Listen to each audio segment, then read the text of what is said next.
Really? That's what we're doing? Cool. All right. I have a treat for you. This is going to be cool because I'm going to be doing the very first Harry Potter movie.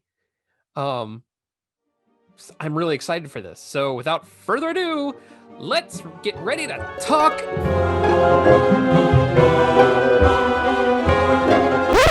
Troll. Hello, everyone. My name is Adam, and I love movies. I grew up in the 80s and 90s, and the nostalgia of those times will always stick with me.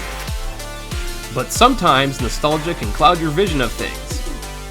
So come with me as I go through the movies I swear all my life I've loved, and let's see if I can still see the magic that I once did. This is Adam's Retro Rewatch.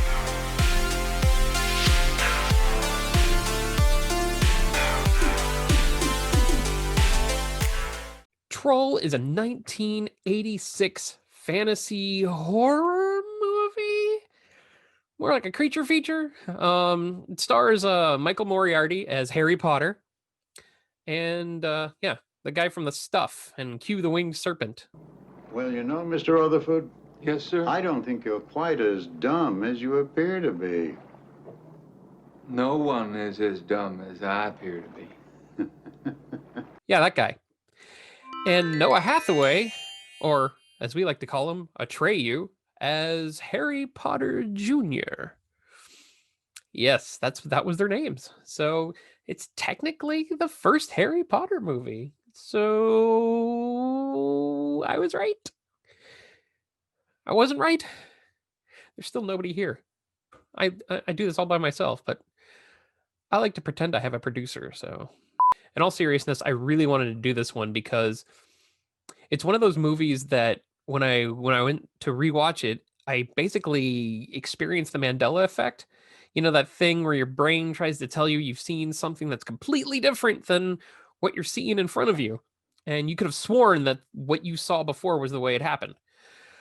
This is how I felt when I was watching Troll again, and I remembered a completely different movie. I thought it was a dark, slow, creepy movie that involved a troll trying to control minds and use dark magic. And in reality, Troll is a crazy movie. It's more character driven than I remembered. It's about a troll that uses his little ring to kind of possess people just so he can plant them. I'm gonna be doing this a lot in this movie. When I quoted plant them, he basically turns them into plants and plants them, and they sprout up into fantasy creatures that he likes. It's basically this troll doing evil, mischievous things just because he wants the people in this apartment building, which he lives in the basement of, that he wants them to be gone and he wants his fantasy world back. So that's the movie. That's what he does. He tries to take everybody from every apartment and turn them into creatures of fantasy, little friends. He even does a good thing to one of the tenants of the building, which is the guy who actually plays the troll. Is this little person? He was in Willow and Return of the Jedi, and was he in Time Bandits?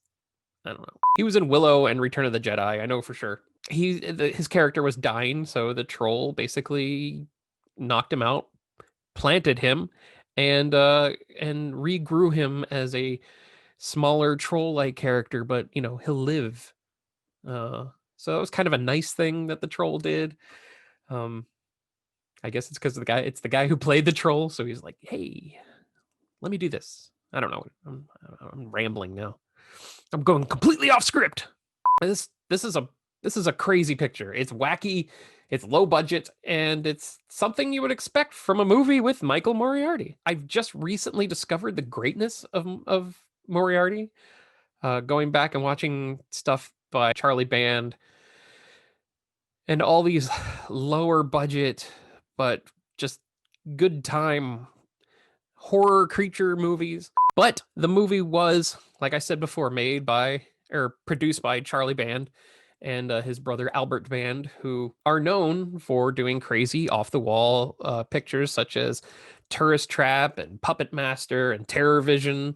He did Trancers and all the stuff you would see at the video store and never rent. And of course, if it's Charlie Band involved, his brother Richard Band has to do the score, which is just as Richard Bandy as the other scores that he's done. It's just that 80s synthy sound that you hear throughout all of most straight-to-video movies. But the big question, did I love it still?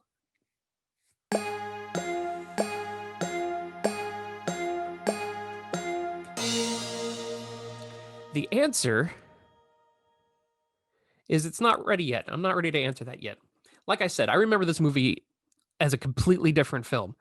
I even looked up movies that I thought were similar to it. Maybe I'm thinking of a completely different film, but I'm not. I guess I just didn't pay attention to it as much as I did with a kid. So here's the answer. Well, first, the question is wrong, so I have to reimagine this question. I guess I didn't love this movie as a kid.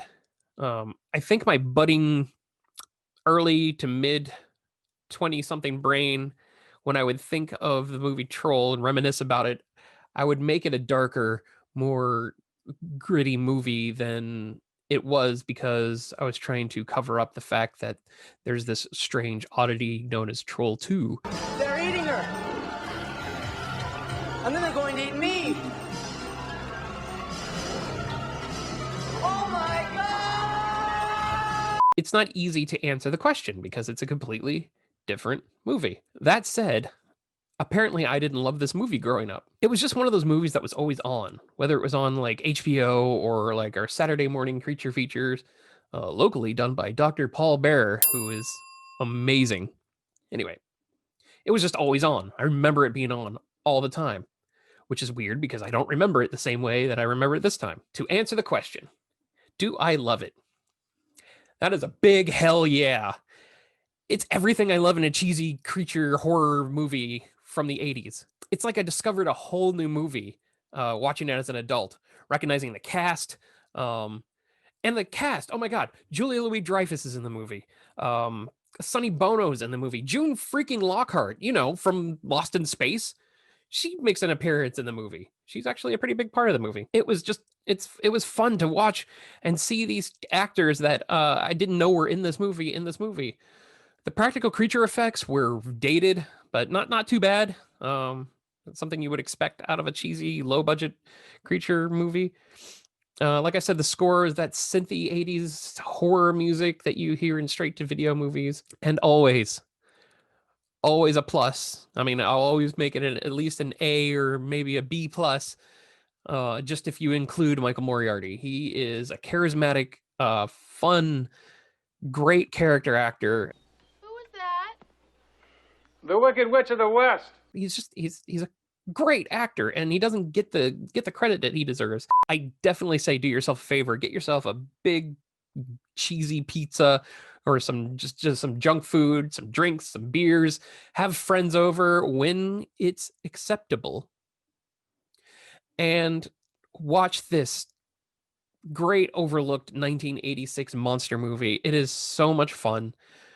There's things to laugh at. There's things to laugh with. It's a very fun movie to have playing maybe like at a party or something, or give it the Rocky Horror treatment. It's one of those. It's not one of those so bad it's good movies. It's just one of those so 80s that it's 80s.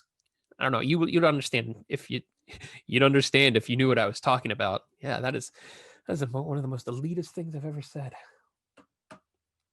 Oh, you're still here. Anyway, tell me in the comments what you think of my view on either Troll or Michael Moriarty or the Band Brothers or anything that involves this video. Even the shirt I'm wearing, if you like the Candyman shirt. I can't tell you where I got it. I think it was Shirt Punch, but I can't tell you offhand. If you like my colors, if you think the colors should change, because I can change them on a whim. If you don't like anything about this video, tell me. I am here to serve you, the viewer. But if you do like what you see, make sure, if you want to like and subscribe.